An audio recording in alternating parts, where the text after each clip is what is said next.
my name is Sandy, and this is Joella Coven, and this is the Saga series Volume 8 recap.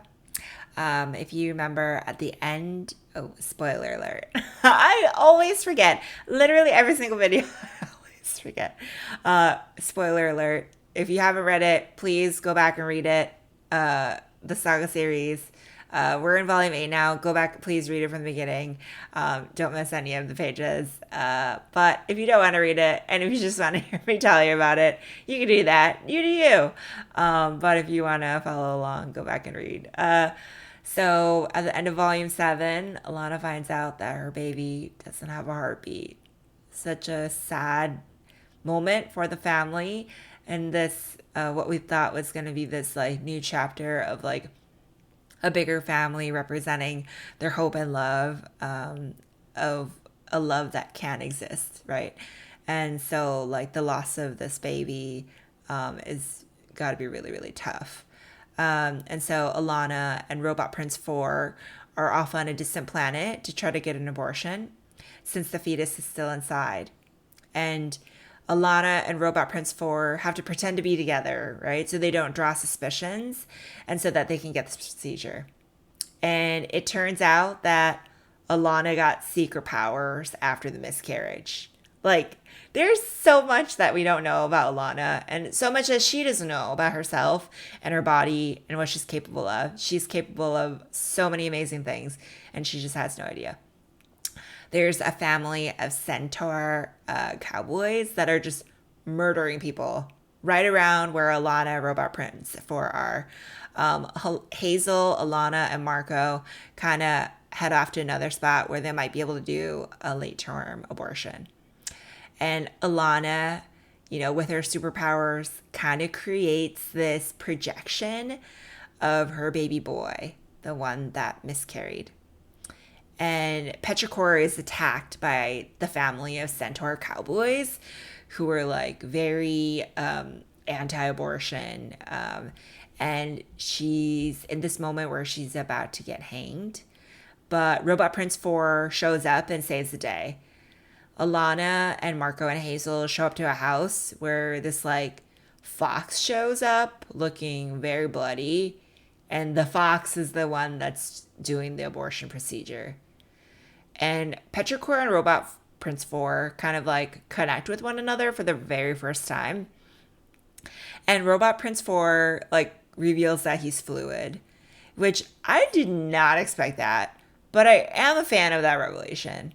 Oh, and then they start drinking and they like make out. Like the good old fashioned drinking after almost dying and hooking up type situation. Like they go through that.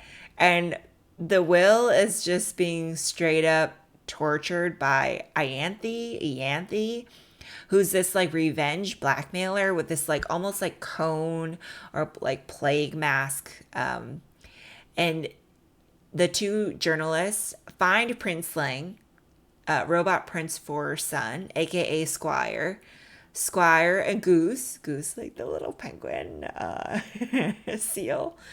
Squire and Goose run away. Goose is so adorable.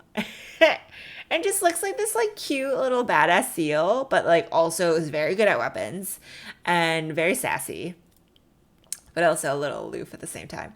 And Squire and Goose catch up with Robot Prince 4 and the fam.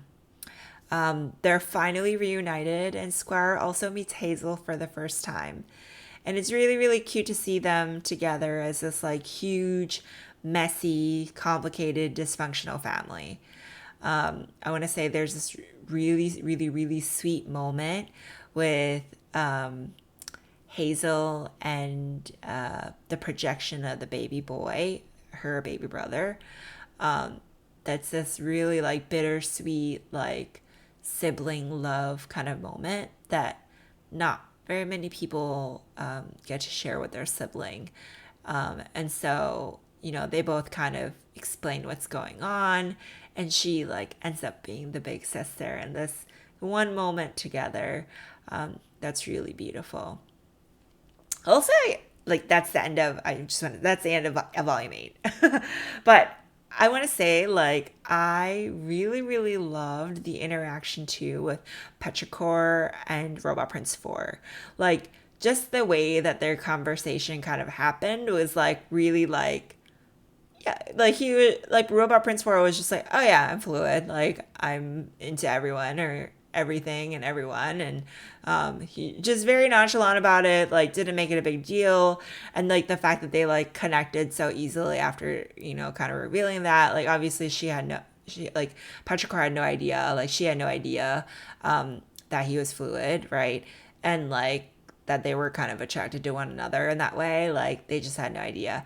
But then like the moment that they kind of like connected and like he saved her life, like he just straight up murdered that whole family of centaur cowboys, and she was about to be murdered. And so like the deep attachment that you must feel, and like gratitude, and like but also like this person saved you, and to her I'm sure it really meant a lot, because it's like she's worth saving, and like she is important. Like I feel like that kind of message is really really beautiful, and so I really love that part a lot. So yeah, oh my god, that's volume 8.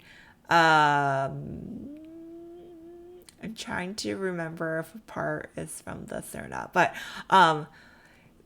I also love Goose. Goose is like the most. It's Gus, Goose, Ghus. So adorable, so cute, so good with weapons. Also, like, it's kind of like the adoptive, like, brother or like dad to Squire, aka Princeling, and um, you know, is just so sassy, and like it does not shy away from responsibility, but also is so sweet and like really cute, and just like physically really really cute. So I love anytime he's on the page too. Um, and I want to say like volume 8 is tackling this really tough issue of late term abortion, and how difficult it is to obtain one, and it's affecting Alana's health, and it's affecting the family in ways that they might not explicitly express very clearly, but they show it. She has superpowers. She's battling the feelings of like physical pain, emotional pain, like mentally, like the pain of carrying this body with her that was made in love, but also will not be able to live. This like really tragic decision. And